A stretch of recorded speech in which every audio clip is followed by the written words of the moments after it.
further out of lockdown, it seems to me that we are exiting lockdown, but are doing so without a strategy. A key part of this strategy should be an effective track and trace system underpinning the easing of lockdown. The government pledged we would have a well-beating test, track and trace system up and running by June the 1st. More than 6 weeks later, the government's system has cost £10 billion and is still not fully working. This is hardly surprising given the track records of many of the private providers who this government, in its ideological blindness, continues to turn to and continues to fail this country time and time again. It reminds me of the football managerial merry-go-round where continued failure counts for nothing. So as we move further out of lockdown, it is essential that a robust track and trace system is in place and one that actually works. If there is one thing that our Prime Minister has been consistent on during this pandemic, it is inconsistency.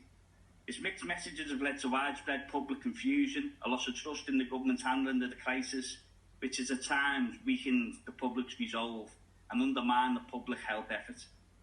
The onus for managing the COVID-19 crisis as we move increasingly out of lockdown must not be placed on the public alone. It's for the government to protect life and ensure public health and safety. We must also focus on the protection of all workers. And where I welcome the Health Secretary's announcement yesterday that it will be mandatory for people in England to wear face coverings in shops on July the 24th.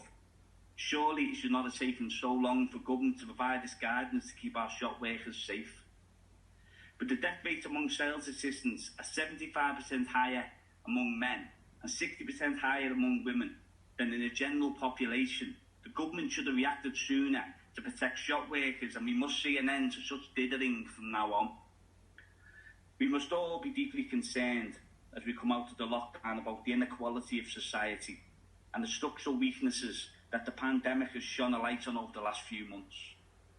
So I fully support the increasing calls from across this House for urgent measures to be put in place to ensure that people living in the private rented sector who have lost incomes because of the pandemic are not forced into homelessness when the temporary ban of evictions ends in August. In my constituency of West Derby, I have many constituents who are now in debt and are terrified of the impending threat of eviction as a direct result of the COVID crisis.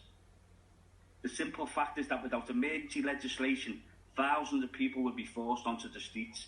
I've spoken over the last few weeks to housing advisors and law centres who are literally in tears about this impending humanitarian disaster. Shelter believes up to 500,000 people will be at risk of evictions. These figures should chill everyone in his house to the bone. I urge the Minister to maintain the funding required to keep all of our citizens safe and to honour their commitment earlier in this year to do whatever it takes to protect life in these unpredictable times. Last week, the co-chair of the APPG for Ending Homelessness, Bob Blackman, called on the government to act urgently and stop people who were homeless prior to the pandemic from being forced to return to the streets as emergency lockdown measures ease. The Right Honourable Gentleman told Sky News that an emergency law must be passed urgently, otherwise people could be turned back onto the streets. He said there is no reason for such emergency legislation could not pass in a single day, and he implored the Minister to act on this. Councils around the country, including Liverpool City Council, have been doing excellent work and pulling out all the stops to support those experiencing homelessness during the pandemic. Emergency legislation and ongoing funding commitments from governments are now essential to enable this work to continue and to ensure that no one returns to rough sleeping.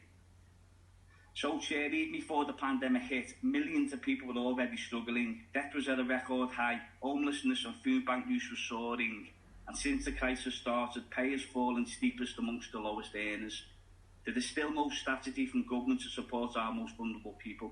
We need to look at measures such as increased council funding, reforms to the welfare system, a council tax freeze, increased hardship funds for councils and specific support for renters. The ease of low wages, benefit cuts and casualised labour and a 10-year race at the bottom under consecutive Tory governments mean that many of these changes were long overdue before the COVID-19 outbreak. No more stick and plasters. We need a plan to help and support people in dire states. And early this year in my maiden speech, I called for a genuine safety net to protect people from a pandemic that is not their fault. I repeat that call here today. Thank you, Chair. Thank you.